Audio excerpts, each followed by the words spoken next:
Halo Sobat Jawara, salam bela diri. Kembali lagi bersama saya Woro di channel Warta Jawara, portal bela diri Indonesia. Pada tayangan kali ini kita akan mengulas keberadaan keluarga silat nasional Indonesia Perisai Diri di Kota Madiun. Kelatnas Indonesia Perisai Diri merupakan salah satu dari 10 perguruan historis yang memprakarsai terbentuknya IPSI atau Ikatan Pencaksilat Indonesia karena memberikan kontribusi dan pengaruh terhadap sejarah perkembangan IPSI serta pencaksilat pada umumnya di era awal terbentuknya IPSI. Selain itu, perguruan bela diri yang berpusat di kota Surabaya ini sudah tersebar di hampir seluruh Nusantara dan ternyata salah satunya di kota Pendekar ini. Dan Sobat Jawara, saat ini tim Warta Jawara sudah bersama dengan Bapak Hani Pramudiarto. Informasi yang kami peroleh sebelum menjumpai Pak Hani beberapa hari yang lalu, beliau merupakan satu-satunya pendekar muda dan pelatih Kelatnas Indonesia Perisai Diri di Kota Madiun. Setelah ini kita akan berbincang dengan beliau untuk mengetahui lebih dalam tentang Kelatnas Indonesia Perisai Diri dan khususnya di Kota Madiun ini. Namun sebelumnya, bagi Sobat Jawara yang belum subscribe, silahkan klik tombol subscribe terlebih dahulu dan jangan lupa untuk menyalakan tanda loncengnya untuk mendapatkan update informasi terbaru dari kami seputar bela diri di Indonesia. Selamat sore Bapak. Selamat sore. Iya. Senang bisa bertemu dengan Bapak. Cukup surprise buat kami sebenarnya ketika mengetahui informasi bahwa ada pendekar muda sekaligus pelatih Kelatnas Indonesia Perisai Diri di Kota Madiun ini. Mungkin bisa Bapak ceritakan bagaimana sejarah dari keluarga silat nasional Indonesia Perisai Diri ini, Pak. Monggo. Terima kasih. Kalau sejarah tentang silat perisai diri ini kita tidak lepas dari pendiri pionir dari perisai diri. Itu namanya Bapak Raden Mas Subandiman Dirjo Atmojo yang mungkin sebelah ini. Beliau waktu masih kecil itu sudah senang silat, jadi pelatih silat. 9 tahun itu sudah melatih silat teman-temannya di tembok paku halaman sana. Jadi jiwa tulangnya itu bagus itu. Akhirnya merantau sampai mendirikan di mana itu, daerah Wonosobo itu, mendirikan perguruan namanya Eko Kalbu. Nah, aliran waktu di Mataraman, ya ini silat Mataraman itu aliran Pak Buatijo itu Setia Saudara, berguru pada berguru Setia Saudara. Dan setelah berguru lagi sampai ke Kuningan, berjalan kaki sampai juga berguru di Pondok Tebu Ireng untuk olah kanuragan, olah kerohanian, dan akhirnya juga berguru lagi silat, berguru dari seorang pendekar ke pendekar untuk menggali potensi, untuk bagaimana bukan tapi memberi wawasan. Jadi ibaratnya saya mengamati ya, kalau kita jadi sarjana itu tidak satu guru ya, jadi berapa profesor yang mencetak kita menjadi seorang sarjana. Dan sampai akhirnya waktu itu sekitar tahun 50-an, karena Ki Hajar Dewantoro itu pernah jadi Pak D-nya, Pak Dirjo, karena kepiawaian dalam melatih silat diserai, dibut urusan silat, diangkat pegawai negeri mengelola perguruan silat, dan waktu itu melatih khusus silat 1 tahun kan itu, khusus silat 1 tahun di Mas Perisai Diri. Belum nama Perisai Diri, dibantu oleh Pak Ramlan. Dan dalam khusus silat Perisai Diri, ya khusus silat akhirnya berkembang pesat. Nah, itu hanya pengenalan, pendidikan dasar waktu itu, pendidikan dasar. Dan sebelumnya Pak Dirjo itu sudah belajar kenapa kok sampai membentuk ahli silat itu. Ya ini tadi ada kelupaan. Sebelumnya itu pernah ketemu yang mulai merintis nuansa perisai diri menjadi berbeda itu pada guru Yapisan, pelatih Shaolin Ji 17 tahun sampai ke Tiongkok sana belajar. Dan akhirnya kembali lagi ke Indonesia, diangkat oleh Pak siapa itu, kalau ini ya salah detailnya karena saya sendiri kan juga mengenal itu dari pelatih saya namanya Pak Toto Sumantoro almarhum ya, Pak Nanang Sumindarto almarhum, terus Pak Gunawan Parisisit ya Semarang itu, terus Mbak Ji Iskandar, dan itu pendekar historis itu pendekar yang diangkat langsung oleh Pak Dirjo. Dan mungkin kalau ada hal yang keliru tentang detailnya itu bisa dilihat banyak di referensi tentang perisai diri, sejarah perisai diri. Dan dengan moto pandai bersilat tanpa cedera, pandai bersilat tanpa sakit, perisai diri mengolah latihan itu akhirnya digemari, akhirnya berkembang menjadi pesat di Jawa Timur. Dan waktu itu tahun 2 Juli 1955 berdirilah kegiatan dulu di Mayangkara, depannya kebun binatang, kantor Dikbud, itu kantor Departemen Pendidikan dan Kebudayaan, menjadi perisai diri dan berkembang akhirnya sampai ya misi dari Pak Dirjo kan mempersatukan antar bangsa-bangsa lewat perguruan silat. Dan sampai sekarang ini perisai diri bisa berkembang dan banyak sumbangsinya untuk negara, untuk menjadi atlet PON, SEA Games. Ya mungkin kita bisa mengenal Mas Joko Widodo ya, kakak senior saya itu ya berapa kali, 5 kali juara dunia bagaimana. Terus kemudian Pak Triwahyu di Jogja, Malang itu, terus Pak Strio Bekti, Mas Riono, banyak sekali. Ya mungkin tren sekarang Mbak Melita itu tren sekali. Ya dulu saya aktifnya kejuaraan di antara perguruan tinggi. Mungkin di perguruan tinggi diawali tahun, kalau saya ikut tuh mulai tahun 86, 87.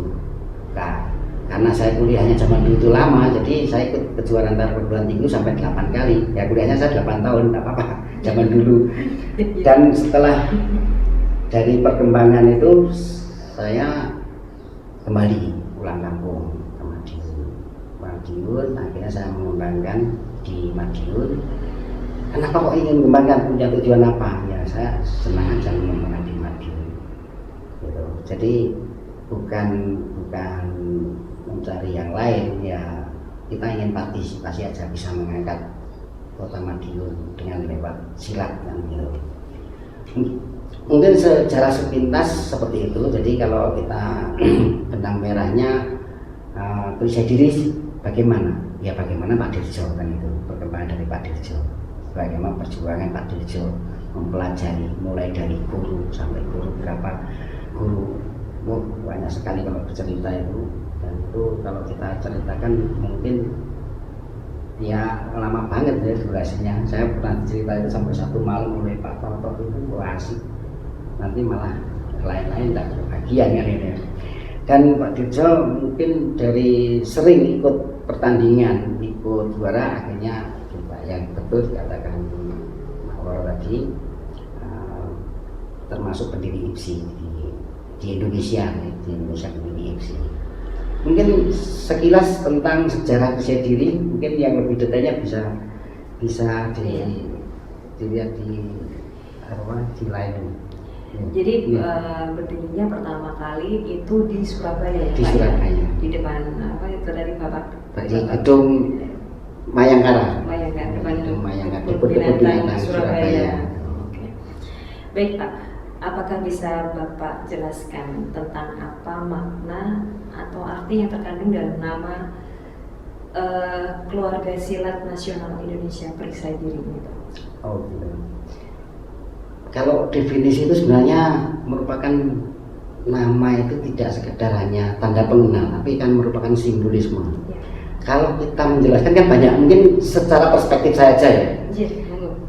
nama keluarga silat nasional Indonesia Perisai Diri itu dulunya Pak Dirjo, karena di perguruan silat itu pengennya itu perguruan itu gak usah macam-macam, silat itu nasional.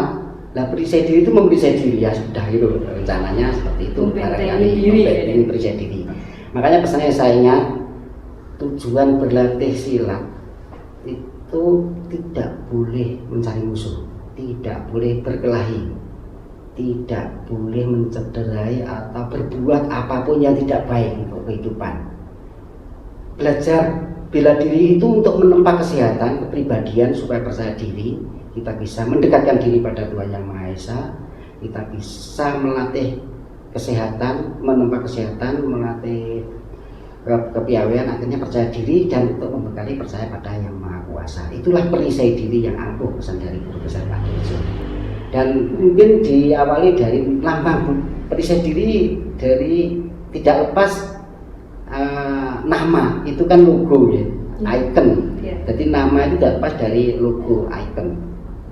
Perisai diri, iconnya di belakang. Orang sepintas tidak mengenal. Saya dulu waktu daftar, logo seperti ini apa logo silat kan gitu. Hanya orang berbaju putih, berwajah putih tanpa muka itu menunduk bersikap bunga sepasang di atas bunga teratai, berdaulinya bangun segitiga bentuk kubah kelopak bunga teratai warna merah putih, ya bunga teratai warna kuning. Nah seperti itu kok, seperti lambang kayak Shaolin kan itu, sama Shaolin. Dan ternyata kalau dibuat detailnya itu saya bisa jelaskan itu lama banget, tapi ya sepintas. Mulai dari bangun segitiga itu kan dari Jati ya, dari Guru, terus Sukmo sama Bayu kan itu.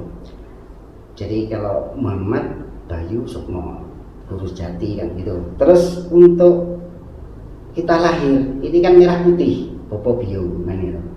Jadi baju PD nanti sampai ke sini kan bajunya putih sama sabit merah. Ini pernah saya temui beberapa kali. Saya dulu ikut PD itu, kenapa kok ikut PD? Karena bajunya putih gitu. Ternyata beberapa orang waktu saya ke Timor Leste itu saya tanya, loh kok ada ikut PD ini kenapa? Karena bajunya putih. Loh pada karate, taekwondo, silat-silat lain itu bajunya putih, kenapa PD kok? Ya pokoknya saya senang aja PD kan. Itu gimana? Kok dengan sama dengan saya. Terus ada 3 rektor ya, 3 rektor itu saya temui senang melihat baju putih, kok seperti itu. Nah filosofis dari baju putih sabuk merah itu sebagai simbol ya, simbol mungkin dipakai PD sebagai simbolisme, itu adalah Popo Biung. Kalau kita lahir kan lewat terperantaian ayah ibu ya, jadi kita selalu ingat pada ayah ibu bahwa Tuhan itu menciptakan itu lewat perantara. Kita datang ke dunia tidak langsung diciptakan, langsung jatuhkan, itu bukan, tapi perantara lewat Popo Biung. Mungkin ada filosofisnya lagi di pelajaran PD. Kalau mempelajari Sangkan Paradimadi, kita diikuti dengan sedulur papat ya. Wujudnya kalau kita lahir kan ada kakang kawah, adi-ari, darah, disertai barengan itu. Jadi pertama kawah, terus beserta itu adi-ari, ya adi-ari beserta itu Jabang bayi, akhirnya adi-ari. Nah itu menyatu. Jadi perisai diri berarti kalau kita pakai baju putih, sabuk merah, itu kita selalu ingat pada ayah bunda. Jadi kita doakan gitu. Jadi kita kan nanti menjadi ayah bunda juga, kita doakan. Nah, dan itu mengirami kenapa kok jadi senang tentang keluarga silat nasional Indonesia Perisai Diri. Ya dulu itu kedekatan dari kekeluargaan, namanya kita bukan dipilih waktu itu, bukan ikatan, bukan paguyuban, bukan apa itu yayasan, tapi keluarga silat. Jadi kekeluargaan kita yang mendekatkan, dan setelah kekeluargaan itu menjadi erat, saya menjadi semakin lama itu semakin merasa namanya keluarga itu kan akannya muncul rasa cinta, rasa welas asih kan gitu ya. Jadi tidak sengaja kan akhirnya ya bagaimana kita bisa, keluarga kita itu bisa hidup sebagai manusia ya, yang sukses. Sukses berarti ya apa yang dicita-citakan itu, cita-citakan yang luhur itu menjadi terwujud. Mungkin dari ulasan tentang nama perisai diri pun, ya perisai diri itu memerisai diri itu terdiri dari jasmani dan rohani. Nah, bagaimana merisai tentang jasmani? Ya setiap sikap itu selalu memerisai. Sikap setia memerisai, prosesnya sikap meliris, prosesnya memerisai, sikap kuntul memerisai, sikap naga memerisai. Jadi setiap gerak itu selalu memerisai. Bahkan saya akhirnya memahami, kalau saya itu diserang nggak perlu balas serang, saya cukup ego, sikap lawannya sudah terbalaskan dengan sendirinya, dan itu bisa dipraktekkan dan saya meyakini, dan itu sering saya praktekkan. Ternyata saya tidak perlu repot-repot kalau diserang. Kita cuma ego sikap. Ego itu berarti hindar supaya tidak terserang, atau kita cuma sikap aja sudah lawan sudah terpontalkan itu, terbela diri. Nah, kalau kita berhadapan lawan itu kan bukan musuh ya. Jadi kita kan bicara gini kan, lawan bicara siapa? Saya dengan orang kan bukan musuh, ini sahabat kan itu. Jadi lawan itu hanya teman bermain. Jadi kita menghindari. Jadi pesan selalu ingat, nah pesan dari guru besar. Jadi kita pendidikan dalam perguruan silat ini sebenarnya saya amati, entah itu banyak perguruan silat selalu mengajarkan berbudi luhur, meskipun yang diajari itu gelutan kan itu ya. Tapi sebenarnya saya dulu kebetulan skripsi saya di juga mengambil alegoris tentang silat, tesis saya juga membeli simbolisme pada perguruan silat, dan ternyata filosofis dari model pendidikan perguruan silat itu menuju pada yang berbudi luhur. Ya, kategorinya akan bagaimana? Nah, itu perlu ditekankan, bagaimana kita bisa menerapkan pendidikan itu ke dalam sosial kemasyarakatan. Mungkin dari nama perisai diri yang kita jelaskan, kenapa kok bentuknya segitiga? Ya, ada di dalam buku, dan itu mungkin sepintas tidak sekedar sebagai alegoris, tapi ada ilmu yang di dalamnya. Jadi setidaknya kemarin saya juga membuat suatu karya ilmiah tentang logo sebagai simbolisme manajemen. Jadi simbolisme manajemen itu, kalau perusahaan itu ganti logo mesti ganti manajemen. Begitu juga perguruan silat. Perguruan silat itu ada logonya, di situ ada ilmunya, di situ temanya di situ. Nah, berbeda dengan judul sinetron kan gitu. Judul sinetron itu iso tersanjung satu, ning temanya teraniaya kan gitu. Ada berapa tingkatan Pak di Kelatnas Indonesia Perisai Diri ini? Oh, tingkatan dalam pendidikan. Yeah. Ya, tingkatan dalam pendidikan di perisai diri. Ya, pendidikan kan berarti suatu kegiatan yang telah dan terencana ya. Jadi itu ada bagaimana kita bisa ngisi materi dan pendidikan. Mungkin berbeda-beda pendidikan kurikulumnya dengan perguruan bela diri yang lain. Kalau di perisai diri, ya tingkat dasar itu kalau zaman dulu dasar 1 itu sampai mencapai berapa ya? Putih, hijau, biru, coklat, hitam. Kalau sekarang sudah dipermudah, ada kelas program. Jadi dasar 1 ke dasar 2 itu 6 bulan. Dasar 2 ke cakel, calon keluarga, dasar 3 itu sebutannya, itu 6 bulan. Cakel ke putih itu 6 bulan, berarti 1,5 tahun itu bisa tingkat strip putih. Strip putih itu tingkat keluarga 1. Keluarga 1 itu putih hijau, separuh stripnya ini putih, separuhnya putih hijau kan gitu. Itu 6 bulan. Nah, putih hijau ke hijau, jadi ini putih hijau kemudian merubah menjadi stripnya hijau, itu 6 bulan. Nah, putih hijau ke hijau biru itu mulai masa latihan hijau biru itu 6 bulan, hijau biru ke biru itu 1 tahun. 1 tahun untuk berlatih. Nah, mungkin dari latihan itu terserah, nanti ada metode latihan seperti itu. Jadi dilihat dari jumlah kedatangan, jumlah aktifnya latihan, dengan pertemuan, terus bisa memahami materi, bisa menerapkan materi. Kan ada pengenalan teknik, pemahaman teknik, pemantapan teknik, dan penerapan teknik. Dan mulai dari biru, biru itu kan tingkat, kalau disebut itu keluarga 3, strip biru, itu ke biru merah itu 2 tahun. Jadi 2 tahun masa pendidikan. Dan selama 2 tahun itu juga ada nilai pengabdian. Dia mulai belajar asisten pelatih, membantu pelatih. Sama biru merah ke merah itu 2 tahun lagi. Itu ujiannya mulai ke Pemprov ya, mulai ke Surabaya yang itu ya. Jadi cabang itu hanya berhak menguji sampai ke tingkat biru. Lah mulai biru ke biru merah itu ke Pemprov, pengurus provinsi. Itu 2 tahun lagi. Ya 2 tahun lagi ini mulai melatih, mulai karena tingkat pembantu pelatih mulai melatih ya Pak Jojo juga berpesan melatih itu bukan untuk siapa-siapa, untuk diri sendiri ya. Kalau saya memahami ilmu itu kan satu dipelajari kemudian diajari ya, terus dipelajari kemudian mengajari, berarti memantapkan materi itu dengan belajar melatih tadi.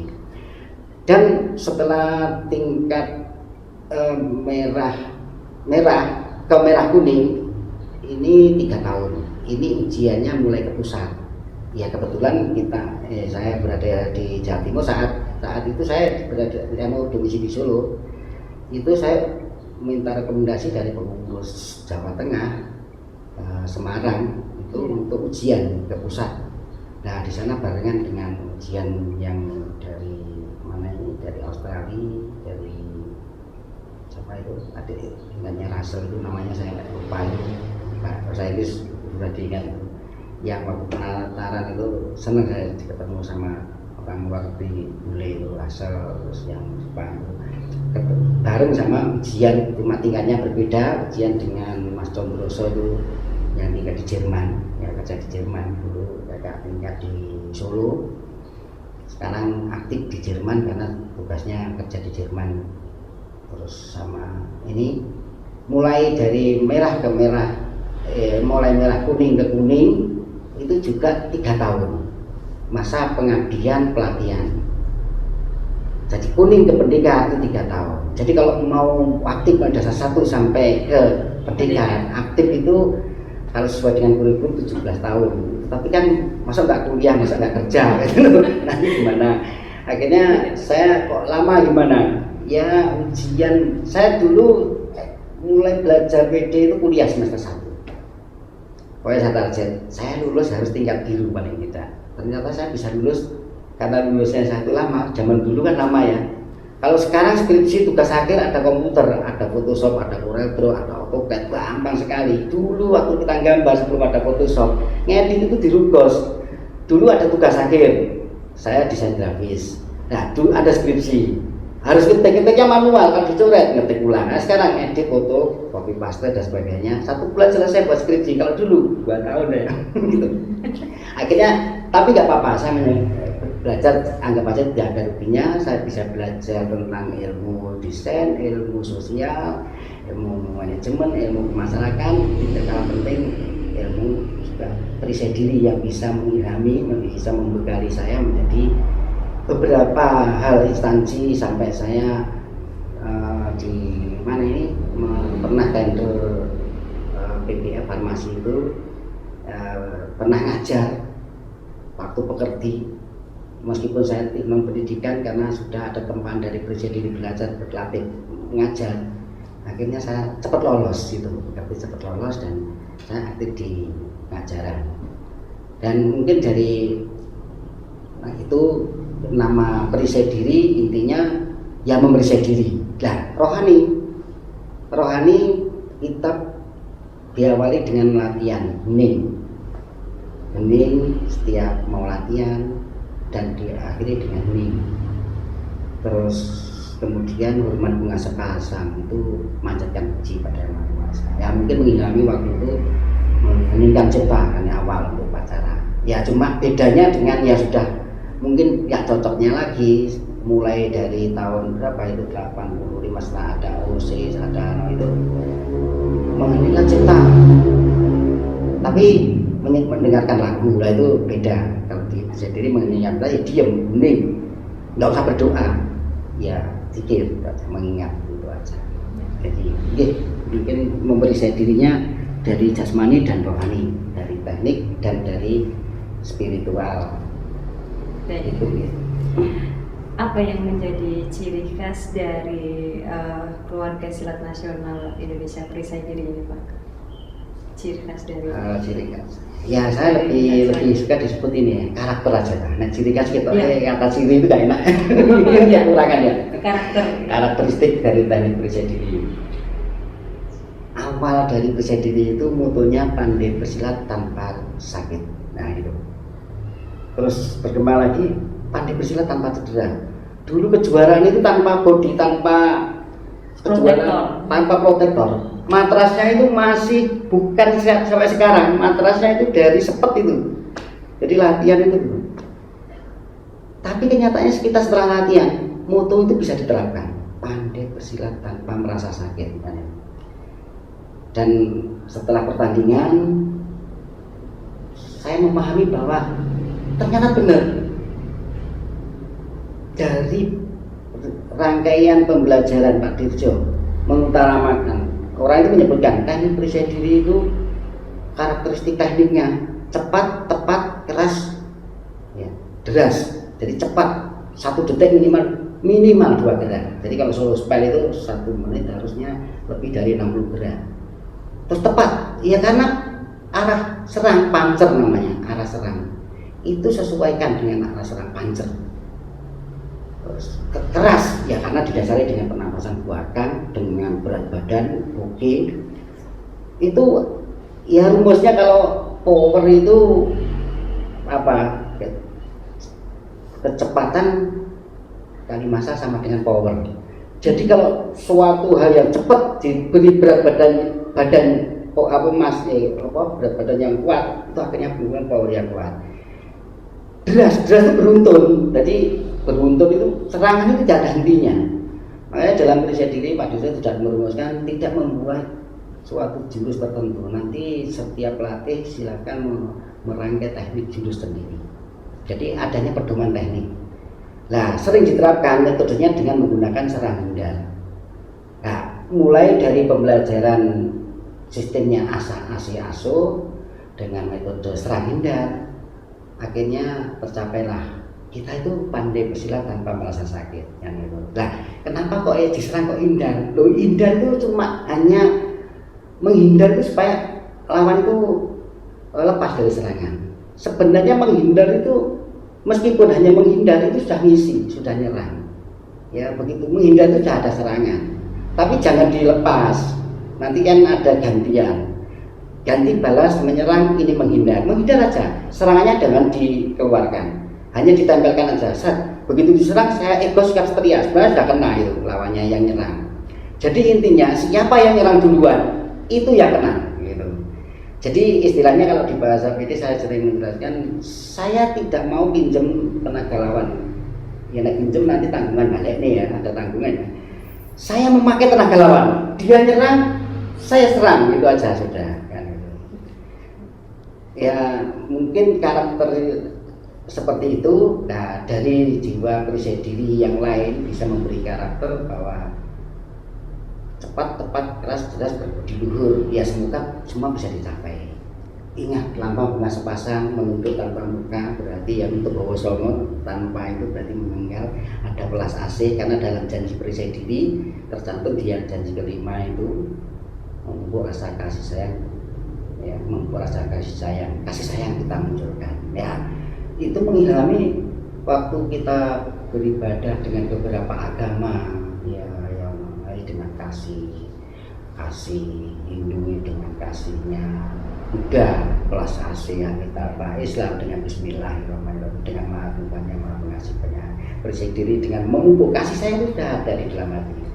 Nah, kita kembangkan, kita pupuk, kita munculkan bahwa pelas asih itu memang begitu. Jadi kita belajar silat bukan untuk mencederai, tapi untuk menumbuhkan pelas asih. Mungkin bisa diceritakan Pak, apa yang membuat Bapak tertarik untuk masuk menjadi anggota dan terus bertekun di Kelatnas Indonesia Periksa Diri ini, bahkan hingga saat ini Bapak menjadi pendekar muda? Ya, baik. Jadi kalau sampai aktif gitu ya. Jadi mungkin berawal dari saya masuk dulu ikut silat mulai dari kuliah awal, karena SMA itu nggak boleh saya ikut bela diri sama bapak itu kan orang disiplin, guru bapak saya itu banyak menunjukkan sekolah, nggak usah ikut bela diri. Nah, akhirnya saya sering badminton dulu, terus ke Solo saya ingin ikut bela diri, masa anak laki orang Madiun nggak bisa bela diri ya, ikut bela diri. Wah, ada seragamnya putih kan, di UNS itu, terus kemudian saya ikut latihan ikut PD. Loh, beli baju murah kan, loh seharga kaos dapat celana dapat baju. Saat itu di Solo kan banyak murah-murah itu di Solo. Nah, mungkin sampai sekarang Solo murah ya baju dibanding Madiun. Terus aktif latihan dan akhirnya latihan karena saya kalau punya kemauan itu ya berlatih itu sudah setengah-setengah. Saya belajar itu kalau bisa ya maksimal. Kalau setengah-setengah itu nanti kalau kacau kan malah nggak ada gunanya kan gitu.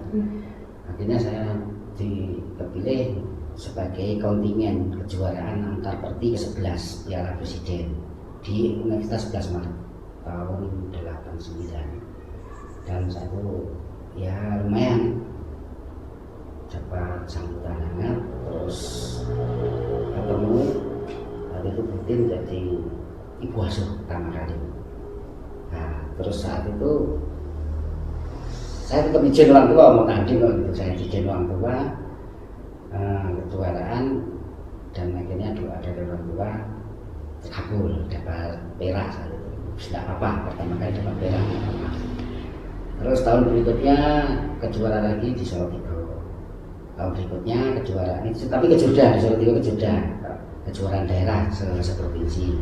Tahun 90 ke ITB, kejuaraan nasional Piala Presiden. Dan saat itu ya saya senang, mulai ibu asuh aktif dan saya ketemu, dan saat itu Putin itu orang yang luar biasa dan aktif di PD, pakai baju PD. Ya saya ingat saya kegiatan aktif dengan beliaunya Putin itu ya seragam pakai kebaya, baju pramuka sama baju PD kan gitu kan. Jadi mesti kebaya. Kalau nggak itu 14 Agustus baju pramuka, kan hari ulang tahun pramuka. Kalau baju ini baju PD. Datang situ dulu adanya kan TVRI sama TPI sejarah-jarang. Tahun 89 itu TPI belum, tahun 90 kalau nggak salah. Bisa disiarkan dunia dalam berita. Orang tua itu bangga. Tetangga-tangga itu suruh, kan TV-nya jarang, tahun itu jarang yang punya, jadi sering nonton. Bisa nonton ya, ini mau muncul di TVRI gitu. Bisa ketemu Putin. Itu merasa bangga sekali. Dari silat kok bisa jadi kenal, bisa juga. Wah, kalau menceritakan Putin ya bisa-bisa, orangnya luar biasa, orangnya itu sangat bijaksana. Saya itu kayak ketemu lu pengen glosor gitu nah itu. Terus didampingi mantu gubernur Pak Ismail, ayo aktif silat, dan tahun 91 kejuaraan di IKIP Jakarta di Senayan. Nah, Putin tahu lagi aktif itu bagus. Akhirnya tahun 92 kejuaraan lagi di Warma 2, ikut lagi. Belum lulus itu 92. Saya angkatan 87 belum lulus, masih ikut lagi. Dinyai teman-teman itu kan udah apa-apa. 94 kejuaraan lagi di UGM, ikut lagi. Nah, 95 sudah enggak, PDIC sudah enggak. Dan 96 nah itu Putin meninggal, saya merasa bersedih waktu itu duka. Tahun 97 kejuaraan di UNER, saya ikut dampingi mewakili sebagai official dari UNS. Ayo juara hati-hati. Tahun 99 kejuaraan lagi, dan akhirnya tiap tahun itu kejuaraan. 2001 saya kerja di Jakarta sebagai desain kreatif, desain grafis komunikasi. saya nggak tahan pulang ya, karena kalau di desainer kan situ nggak pernah latihan, nggak pernah kerja, hidup itu kerja. Kalau kerja deadline dari itu sampai pagi, besok harus berangkat lagi, kita presentasi pada di Jakarta macet, anak saya masih kecil ini kangen, bingung, akhirnya hidup itu untuk apa? Akhirnya saya pulang coba GTT. Pertama kali GTT itu gajinya, masya Allah gajinya segini. Tapi tantangan, wah ini berarti gini. Akhirnya saya juga GTT, saya juga melatih silat gitu aja. Orientasinya apa? Saya bisa menjelaskan atau mengartikan, mendefinisikan kalau kita itu sedekah akan dilipat gandakan. Dan saya bisa, ternyata saya bisa ngajari ilmu itu kalau diamalkan, berarti itu tambah gitu, tambah.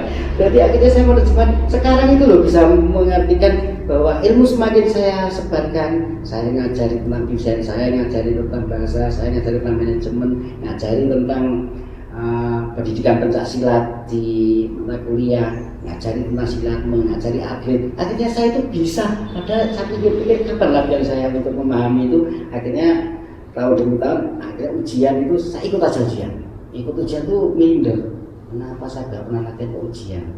Lulus. Kok lulus? Peserta 15, yang lulus 5 termasuk saya. Ya alhamdulillah lah bisa lulus gitu aja. Karena ya gimana gak gemetar, ujian skripsi pasti lulus. Itu aja gobios ya kan. Ujian silat itu gak pasti lulus. Kemungkinan kepukul, kena toya. Nah kalau orang tua pakai senjata, pakai pedang itu kena toya, ya kena. Tapi jarum-jarum pukul itu kita bisa menghindar. Dan kita hindar sedikit, lepas, ada kepuasan tersendiri ya, seperti minum kopi itu loh. Kan pahit-pahitnya itu suatu keasikan yang fantastik gitu loh. Itu jelaskan kan ya. Terus kemudian karena kekeluargaan perisai diri itu semakin dekat, organisasinya kekeluargaan, kita mengenal perisai diri itu semakin dekat. Kita bisa mengembangkan perisai diri, kita bangga keluarga kita bisa partisipasi aktif di bidang pendidikan, di bisnis, di bidang politik dan sebagainya, bisa sukses dan mengakui, Masya Allah saya bisa menjelaskan itu suatu nilai. Saya tidak pengen dibalas nominal uang itu, nggak perlu, meskipun tak akan mepet itu tak empet lah ya. Tapi kepuasan itu kadang-kadang tidak akan terbeli, dan setelah tahun demi tahun saya itu semakin merasa ya pendidikan perisai diri itu berbagai hal itu bisa saya terapkan di bidang kemasyarakatan. Nggak terasa ya? Nggak terasa ternyata itu. Jadi, leadership dari saya tes ngajar di perguruan tinggi itu sama kali lolos itu ya. Jadi saya kan di kuliah non pendidikan, jadi nggak tahu caranya ngajar, nggak tahu merancang apa itu metode pembelajaran apa. Saya ngajar di GTT itu ngajar komputer, iya caranya ngajar. Padahal saya sampai lupa desain grafis, ngajar komputer, ngajar manajemen. Bingung. Lah terus akhirnya terangkan, oh iya saya dulu kan pernah ngajar di Indonesia diri, begini caranya ngajar, diajar dulu penguasaan kelas, penguasaan audiens, ternyata ada mata kuliahnya itu.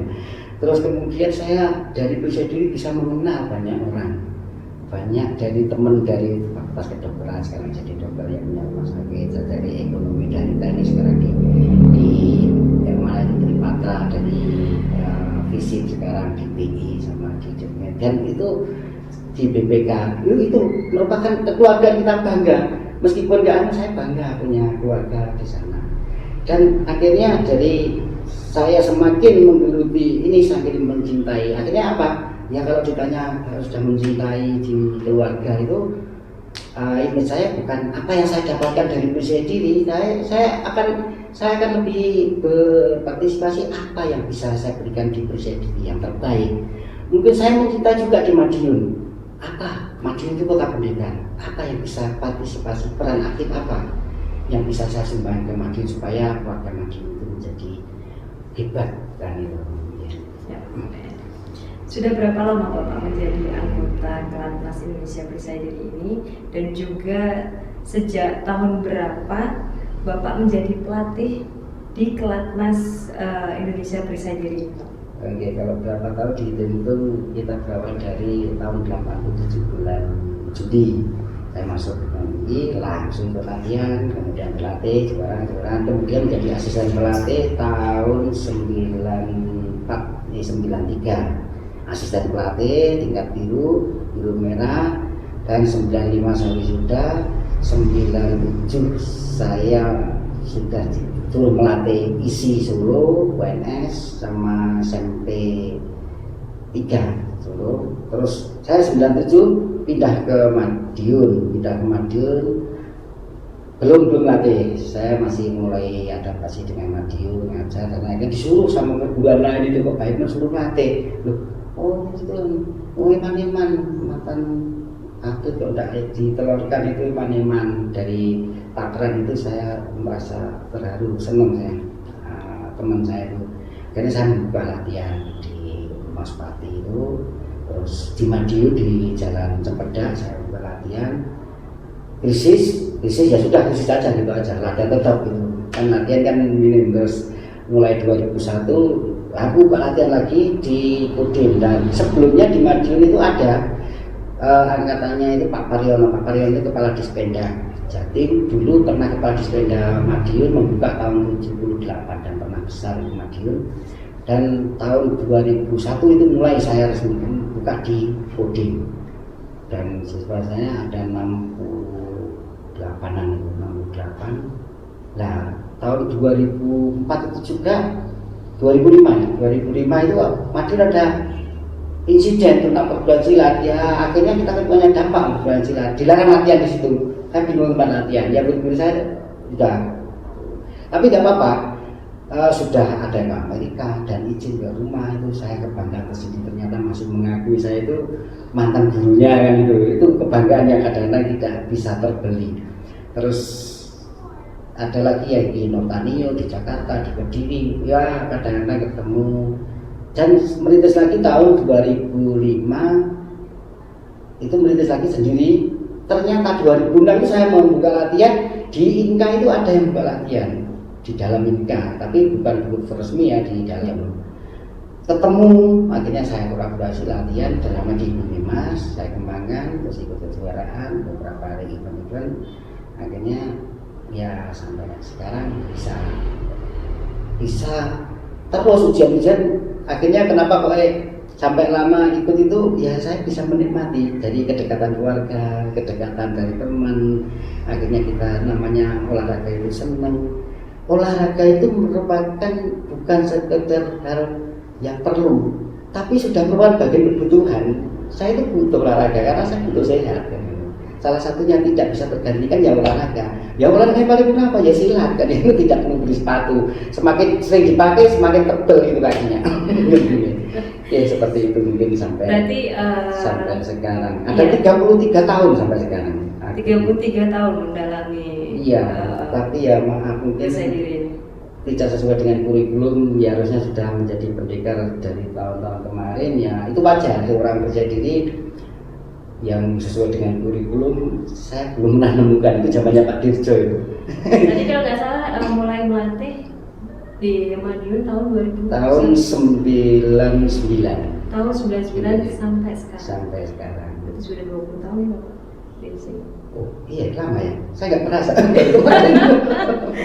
Nggak terasa. Baik. Tapi intern melatih saya kan dulu kan tidak boleh di instansi, sakitnya di rumah. Lagi instansi. Ternyata yang ada di Madiun sudah lama ya. Iya. Tapi muridnya itu datang dan pergi itu aja. Iya.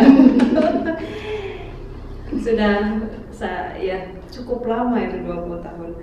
Bisa Bapak ceritakan bagaimana sejarah awalnya Kelantas Indonesia Perisai Diri ini masuk ke Madiun ini Pak? Masuk ke Madiun, gini, kalau secara resmi legalitasnya saya meresmikan menjadi cabang. Madiun itu pengen meresmikan kan 2000 setelah kolaborasi tadi 2007. Yeah. Tapi ya ditegur sama Mas Didi waktu itu ketua harian Pemprov Jatim sama Mas Dwi Sucipto itu ketuanya. Sekarang Mas Dwi Sucipto kan ketua SKK Migas yang dulu di Pertamina itu. Padi itu sudah ada, tinggal pengulang aja. Nah kebetulan akhirnya saya juga mengajak merintis Ponorogo. Nah Ponorogo ingin mendirikan, ya nggak bisa, di situ harus ada penanggung jawab teknik. Penanggung jawab teknik harus minimal tingkat merah. Nah saat itu saya merah. Terus saya waktu almarhum Sudi Pak Kapayos, kalau saya double gimana? Oh ya baru bisa, akhirnya Ponorogo bisa dilantik berdiri. Nah dengan begitu saya diserahi tugas juga oleh pengurus provinsi Presiden Jawa Timur. Saya kok ketua koordinator wilayah Mataraman, Madiun, mulai Pacitan sampai Ngawi. Jadi kalau ada perkembangan mulai Pacitan, Ponorogo, Ngawi, Magetan itu Madiun Kota, Madiun Kabupaten itu untuk area tugas saya koordinator. Jadi kalau ketua cabangnya Pak Yuning Darandoko di Madiun, nah sekarang saya di PP, ya dulu di Ungkang. Ya saya ya belum saya rubah, ini saya ketua harian aja. Jadi masalah yang Magetan itu ya saya ropel aja, belum saya resmikan, belum saya daftarkan IPSI. Nanti IPSI sebenarnya kalau IPSI saya diri itu sudah masuk IPSI pusat, kalau IPSI Madiun sudah terdaftar. Kita tinggal merubah kepengurusan yang baru saja. Ya ini kepengurusan baru belum saya revisi lagi. Ini paling bulan-bulan ini saya revisi. Baik. Apakah benar mengenai informasi yang kami peroleh sebelum kita bertemu beberapa hari yang lalu, bahwa saat ini Bapak itu satu-satunya pendekar muda dan pelatih Kelatnas Indonesia Percaya Diri untuk di Kota Madiun? Ya begitulah setahu saya. Karena waktu pertemuan Presidium Dewan Pendekar di Solo, pertemuan di Surabaya, pertemuan di Jakarta itu, ya namanya kekeluargaan itu kan dekat ya, jadi mestinya ada. Kalau dulu perintisnya itu Pak Parwono itu pendekar historis juga penuh. Ya. Terus kedua itu memang untuk Madiun itu yang sampai latihan militer, latihan terus menerus kan. Untuk mencapai pendidikan muda itu kan tidak cukup 10-20 tahun gitu. Iya. Saya sampai ke pendidikan muda itu 30 tahun gitu. Jadi orang yang mania seperti itu kadang-kadang jarang gitu, jarang. Proses yang panjang banget sampai 30 tahun kalau baru pendidikan muda. 30 tahun muda itu untuk apa? Ya ilmu kok untuk apa? Ya sudah gak apa-apa ya, untuk asik-asikan syukur bagi kita bisa memberi keteguhan pada yang lainnya ya. Memberi nuansa rasa aman, rasa nyaman kepada keluarga, dan yang tidak kalah penting kalau kita tuh sehat gitu. Iya. Itu apa-apa, mau tidur, mau gadang, mau apa aja. Ya kesehatan itu kan bukan segala-galanya, tapi tanpa kesehatan kita mau berbuat apa ya coba. Iya. Kita tidak sehat aja ada di stand ini sudah repot, kita khawatir kemana-mana ya. Tidak boleh kan gitu ya. Baik, sampai saat ini sejauh mana perkembangan Kelatnas Indonesia Percaya Diri di Kota Madiun, Pak? Perkembangan itu yang masuk perkembangan untuk jumlah kualitas atau kuantitas kan itu kan ada dua perspektif ya. Ya, kalau kualitas ya dari beberapa minggu itu sudah sering saya ajak untuk kejuaraan perguruan tinggi swasta se-Jawa Timur tahun 2015 itu ya dapat juara 1, nah dibanggakan itu. Padahal yang lain-lainnya dari perguruan lain ya tidak apa-apa. Terus kedua ya satunya juara 2, terus kejuaraan di Gresik dapat 2 emas putra, 1 emas putri ini. Terus di UM itu lagi 1 emas. Terus kemudian di Jogja antar mahasiswa itu berapa itu? Perunggu juara 3 cewek. Gak apa-apa. Yang penting gini, kalau kita bisa ngikuti kejuaraan, ikut itu aja sudah prestasi. partisipasi. Jadi kalau juara kan satu kelas itu kan satu juara. Ikut itu saya anggap sudah juara. Gitu. Karena apa? Kita ikut partisipasi meramaikan. Dan kita bisa melatih, bisa itu. Terus kemudian perkembangan selanjutnya yang paling saya membanggakan itu mengajak mahasiswa sampai ke Timur Leste. Saya dampingi 7 mahasiswa dan dapat, ya kebetulan sana ada kejuaraan Piala Presiden Timur Leste. Di sana tidak banyak silat yang diakui, cuma 3 perguruan. Dan saat itu akhirnya ya karena kita sudah siap, karena sebelumnya 1 bulan sebelumnya saya antarkan kejuaraan antar perguruan tinggi negeri swasta se-Indonesia Piala Presiden di UGRIS Universitas PGRI Semarang, dapat 2 emas 2 perak. Langsung bulan berikutnya saya ajak ke Timur Leste, saya kawal sendiri. Waktu itu saya dapat bagian mahasiswaan, saya kawal sendiri, akhirnya dapat 7 medali emas. Terus bulan berikutnya ada presiden diri kampion Pertamina di Padepokan Taman Mini, saya ikut lagi, saya kawal mahasiswa saya dapat 2 emas itu. Terus prestasi dan saya senang akhirnya pulang ke daerah. Ada yang dari NTT, mahasiswa dari NTT pulang daerah, di sana ada prestasi lulusan meskipun perguruan tingginya belum istimewa kayak GMS ya, karena prestasi dapat diangkat jadi dapat sebagai guru PPLD apa itu, guru sekolah atlet itu, dan dapat gaji dan sering sekali telepon, bahkan orang tuanya itu sering kadang-kadang ngabarin adiknya yang lulus kedokteran di Universitas Cenderawasih itu mau wisuda mau sumpah dokter itu datang ke Madiun ingin mengucapkan kebanggaannya untuk saya, ngoyo-ngoyo ingin menyampaikan. Itu kan ada suatu prestasi perkembangan, jadi kemajuan. Jadi murid, hubungan murid dengan guru itu sebenarnya kan tidak lepas seperti anak sama bapak itu kan tidak lepas ya. Itu perkembangan tahun demi tahun berkembang. Dan kalau perkembangan jumlah anggota gini ya, tidak punya pada perguruan yang lain, organisasi itu bisa keluar, 1 meninggal dunia dan kedua itu mengundurkan diri secara tertulis. Lah dari tahun itu kan tidak ada yang mengundurkan diri secara tertulis, yang meninggal dunia belum ada saya tidak yang menurut saya. Berarti ya tambah aja jumlahnya, tambah terus itu. Karena mengundurkan diri secara tertulis ya juga nggak ada, dan akhirnya ya menjadi kualitasnya sebenarnya tambah. Cuma kalau dilihat aktifnya latihan, itu yang paling ya latihan ya 15-20 itu sudah lumayan.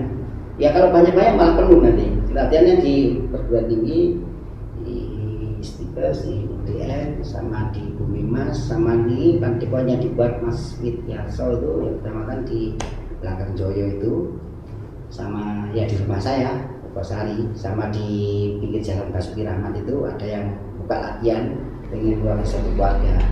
Terus kalau di Cempeda ada, sama di Jalan Gajah Mada. Latihannya ya karena ini tidak ada sekolah, dan di Madiun mungkin izin, saya pernah izin di sekolahan itu tidak dibolehkan ya intan dibuat sendiri, seperti kayak membuat workshop di rumah gitu, kita display secukupnya. Mungkin itu sebenarnya. Iya, mungkin ada pengalaman yang paling berkesan untuk Bapak selama selama membuka latihan Pelatnas Indonesia Percaya Diri di Madiun. Suka dukanya ada. Waktu pertama kali mendirikan itu saya izin, proses izin di Madiun itu 2 bulan. 2 bulan baru dapat izin. Kemudian dapat izin waktu itu ketua IPSI-nya kalau nggak salah tahun 2000 itu ya. 19 atau 2000, milenium itu 2000 ya? Oh 2000 ya. Itu Pak Joko Santoso dan Rem dan satu baru dapat izin. Setelah dapat izin, waktu itu belum ada HP saya masih HP itu pisang itu loh. Nokia 521 apa itu ya. Itu jadi adanya SMS, pulsanya 100.000, kalau satu SMS 500. Saya buka tahun 2000 saya GTT, izin keluar, buka pendaftaran. Setiap latihan itu Selasa Jumat selama 2 bulan itu nggak ada yang daftar. Jadi setiap Selasa Jumat itu saya nongkrong di depan apa itu podium itu nggak ada yang daftar. Itu sampai 2 bulan sama anak istri, anaknya masih kecil. Sekarang sudah lulus kuliah di Bandung sana. Sekarang yang kecil itu sekarang sudah semester 7. Itu istri saya itu sampai kayak ini beli oto mas. Biasanya orang saya beli apa? Saya tahu nanti kalau muridnya banyak pun saya tidak pengen dapat SPP untuk saya kan. Saya kata ya kan. Terus akhirnya ya sudahlah, kalau istri nggak kuat, saya bulan berikutnya itu saya sendiri sambil datang latihan di depan podium itu. Akhirnya ada yang daftar, namanya itu saya Andri kan, Andri datang. Sekarang di Notanigo kerjanya. Mas, Dek, setiap orang itu saya tanya apa sih? Oh mau lihat di PMI, mau jalan-jalan. Nah itu setiap orang itu selama 3 bulan itu tanya itu. Saya nempel di sekolah-sekolah itu dicopoti. Terus saya tanya, oh daftar silat? Oh ya mau silat. Oh ya latihan. Sendiri tak latih. Lo kok tahu silat? Iya. Saya pas ke belakang ada umpul kertas saya buka itu ada pengumuman silat, terus saya ikut pas Allah berarti kan ditempel sama gurunya di poster dulu. Ya nggak apa-apa lah gitu. Terus akhirnya saya ini ngajak teman, nanti kalau pahit yang itu akhirnya datang lagi besoknya 6, 10, 11 latihan sampai latihan berjalan 4 bulan itu 27. Nah saya percepat ujiannya karena bahwa latihan saya buat semangat, materi sudah saya sampaikan semua. Ujian saya ajak di Cemoro Sewu, jalan kaki mulai dari Lausan Cemoro Sewu jalan kaki. Anak kecil jalannya tuh yang di train itu pelatihnya. Nah itu suka dukanya itu pelatihnya di train itu. Bapak. Jadi berkesan baiknya saat mendirikan di Madiun, terus dikunjungi oleh dari Mas Didi, oleh pendekar-pendekar orang besar dari Madiun tahun 2005. Ada Monas di Jogja, terus dekat sama Sultan. Waktu itu saya kan orang Madiun bilang bagaimana kalau piknik ke Keraton ketemu Ratu gimana gitu. Ternyata si Sultan bersama si Paduka Pakualam itu ya aktif PD kan itu. Saya itu senang. Dan tahun 2005 itu melantik Rahmat Gobel menjadi ketua kehormatan, dan itu merupakan kebanggaan tersendiri bahwa ternyata orang percaya diri itu meskipun sibuk di dunia usaha ngajar seperti Profesor yang di dunia, Profesor juga itu aktif di ketua LIPI, Mas Dwi di pemerintahan itu di BUMN itu, Mas Yudin dari INKA, Direktur INKA bagian pemasaran aktif. Saya itu merasa ya itu akhirnya istilahnya kalau orang itu kalau sudah jatuh hati itu bingung untuk menerjemahkan. Iya. Siap. Iya. Baik, tadi Bapak sempat menyebutkan beberapa tempat latihan, beberapa tempat latihan di Madiun.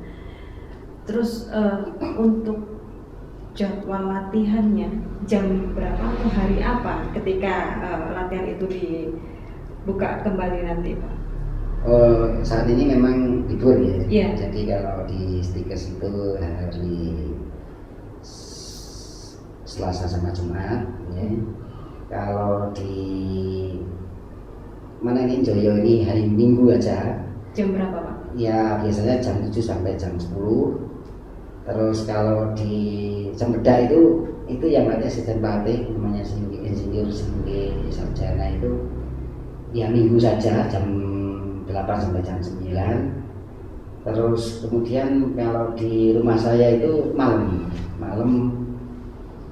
sama ini waktunya karena saya pengen pelatih yang asisten pelatih, waktunya harus berubah sesuai kesepakatan aja. Oh gitu. Terus mungkin juga di Magetan ini juga saya handle, tapi juga yang melatih ada asisten pelatih.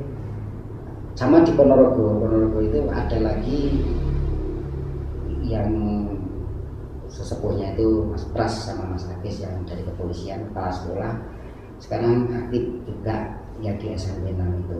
Jadi Ponorogo itu ada cabang SMP 6 yang cabang Ponorogo. Ya ini orientasinya saya pengen ngembangkan di Ngawi ini. Ya semoga bukan ya ya dengan orang yang tidak ikut silat yang beda silat yang lain, kalau dengan partisipasi PD mungkin jadi bisa merubah bagus. Karena kemarin menurut saya kejuaraan anak-anak antar pelajar di Ngawi itu ya dapat emas.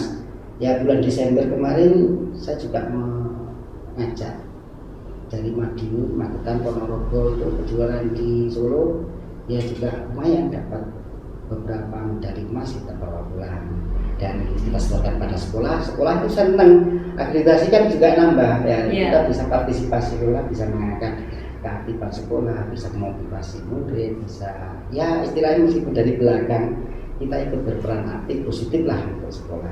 Jadi beberapa prestasi yang Bapak sebutkan ini tadi sama yang sebelumnya tadi yang dari ada kejuaraan di UPM, ada yang ini Bapak mengantarkan anak didik ke sana ke sini itu atlet dari Madiun atau kalau yang ini tadi benar-benar dari Madiun? Kalau yang sebelumnya tadi? Sebelumnya dari Magetan ya. Dari anak Magetan. Yang kadang-kadang karena saya ketugasan Korwil Madiun AE, PDAE. Kalau plat nomor itu mulai Pacitan sama Ngawi kan AE. Semua. Jadi koordinatornya itu saya. Jadi ya saya mengawal gitu aja. Jadi kebanggaan bahwa bisa mendampingi ya, makanya kalau begitu juga untuk penanggung jawab TNI Ponorogo itu memang saya masih sama Pemprov itu masih dianggap petugasan. Jadi masalah teknik, masalah profil, masalah latihan pelatih itu ya kalau ada apa pengurus provinsi tanyanya ke saya. Kalau ada apa itu ya kemarin ada konflik perguruan gini ya negornya mesti nelpon saya. Ya namanya orang banyak, keluarga aja mesti ada konflik, beda pendapat itu ya apa-apa. Berarti dari Madiun sendiri, Pelatnas Indonesia Percaya Diri ini sudah menelurkan prestasi. Sudah. Bagus.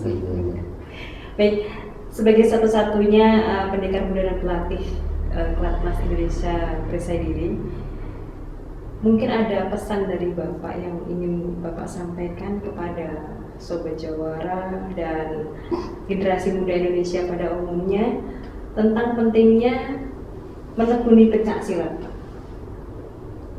Oke, terima kasih. Ya kalau semua kegiatan itu diawali dengan pemikiran positif itu akan membias ke positif juga. Ya apalagi kita sudah mencanangkan Kabupaten Madiun itu adalah kampung pesilat, Kota Madiun itu kota pendidikan. Berarti pembelajaran silat itu saya amati adalah beberapa silat, seorang bini sepuh, seorang waskito itu mempelajari tentang berbudi luhur. Pendekar itu kalau diibaratnya di film-film itu superhero kan itu ya. Minimal kalau tidak bisa superhero ya kita berbuat baik apa yang kita bisa perbuat. Ya kita tetap berdoa. Semoga kita diberi kesempatan dan tidak kalah penting kemampuan untuk berbuat baik. Ya semoga Tuhan diberi kesempatan dan kemampuan untuk bisa berbuat baik. Ya mungkin sebagai sobat-sobat Jawara, mari kita partisipasi aktif untuk bisa peran ya kita orang silat pendekar bisa memberi nuansa tersendiri, nuansa positif, nuansa yang memberi keteduhan, memberi rasa aman, nyaman di lingkungan kita kan. Pendekar berarti kan kalau di film itu dekat dengan superhero itu kan berarti senang, aman gitu. Cuma kita kan tidak perlu pakai topeng kan itu ya. Jadi ya dengan berlatih silat berarti kita tidak akan rela budaya nenek moyang yang sudah ditularkan ke kita diambil oleh bangsa lain. Ini budaya yang luar biasa hebat, budaya yang sangat adiluhur yang kita harus miliki, kita kembangkan, kita kokohkan. Yang kita bangga kemarin waktu Asian Games semua kita rap sabut kita bisa menyumbangkan medali emas dari cabang olahraga silat, ya Indonesia bisa mengangkat. Nah, apakah enggak merasa bangga kalau kita ikut partisipasi? Nah, kayak kemarin waktu kita di Malaysia, tendangannya itu rasanya ya kalau kita habis nonton film Jackie Chan, kita keluar gedung itu kayak kita seperti Jackie Chan, bahkan ya nggak usah seempati gitulah, yang penting kita bisa berbuat. Dan ya mungkin saya berdoa ya kalau kita hidup ya ada manfaat, tapi saya lebih berdoa silat itu bukan sekedar ada manfaatnya, tapi memang dibutuhkan gitu. Jadi itu memang perlu kehadiran silat di dalam bela diri Indonesia, ya terutama ya khususnya Madiun Kota Pendekar, ya kita memberi citra positif bahwa kita harus silat harus bisa berkembang dengan baik dan bisa memberi warna tersendiri, kita bisa memberi pembeda dengan kota-kota yang lain, dan orang merasa ya dekat dengan pendekar kalau di film itu bisa merasa teduh kan itu, seperti kita bela diri bukan dari orang lain. Saya berharap dari tadi ya seperti itu, mungkin pesan sekilas itu ya, kita spontanitas mungkin pada prinsipnya pada saudara-saudara seperguruan yang lain, termasuk saya kadang-kadang diberi tugas untuk mewakili pengurus Perisai Diri, pengurus pusat menurut saya untuk ketemuan sesepuh 10 pendekar historis, 10 perguruan historis itu ketemuan. Mungkin ya saya sangat punya sekali kedekatan dengan Mas Tarmaji, Mas Joko, terus kemudian ketua-ketua silat dari Tapak Suci, Sis dari Bupati Aprisai Putih dan sebagainya, tidak saya sebutkan satu persatu. Saya merasa meskipun dalam pertemuan itu seragamnya berbeda-beda, ada yang merah, ada yang hijau, ada yang hitam, ada yang putih, kita itu merasa karaoke sabar itu. Itu kebersamaan, kedamaian itu ada keindahan yang kadang-kadang tidak bisa diungkapkan. Ya. Itu seperti itu. Ya indah itu sesuatu hal yang menyenangkan. Sesuatu kadang-kadang saat diam, saat takjiah ke Mas Tarmaji saya disambut dan saya merasa kehilangan sosok Mas Tarmaji yang luar biasa, mengaku itu ketua kehormatan itu di ketua SCA itu. Saya dekat dan saya itu ya banyak lah, saya tidak banyak bercerita saat itu, saya hanya diam gitu. Dan saat duduk bersama, diskusi bersama, apakah nuansa sering kita munculkan sekarang, kan sering kita munculkan Bhinneka Tunggal Ika, berbeda, tapi ayo kita kembangkan daerah demi daerah. Mari kita latih murid-murid kita ya silat, entah itu aliran apa, tidak masalah, kan tujuannya baik ya. Gitu, ya. Terima kasih. Terima kasih Bapak atas kesempatan dan waktunya yang telah diberikan kepada kami untuk berbincang-bincang. Semoga apa yang Bapak sampaikan dan informasi mengenai keberadaan Pelatnas Indonesia Perisai Diri di Madiun ini dapat bermanfaat untuk Sobat Jawara dan masyarakat khususnya di Kota Madiun. Sukses selalu untuk keluarga silat nasional Indonesia Perisai Diri. Ya, salam kepada Sobat Jawara, demikian perbincangan Warta Jawara bersama dengan Bapak Hani Pramudiarto, pendekar muda dan pelatih Pelatnas Indonesia Perisai Diri Madiun. Ada yang perlu saya sampaikan di sini, bahwa Warta Jawara hanya berusaha untuk menginformasikan dan turut melestarikan budaya bela diri yang ada di Indonesia. Ini sama sekali tidak dimaksudkan untuk menjadi sebuah bahan perbandingan satu bela diri dengan bela diri lain ataupun satu perguruan dengan perguruan lain. Dan akan lebih bermanfaat jika Warta Jawara dapat menjadi sarana komunikasi dan silaturahmi untuk melestarikan budaya bela diri di Indonesia. Terima kasih Sobat Jawara, sampai ketemu lagi, tetap semangat, salam bela diri.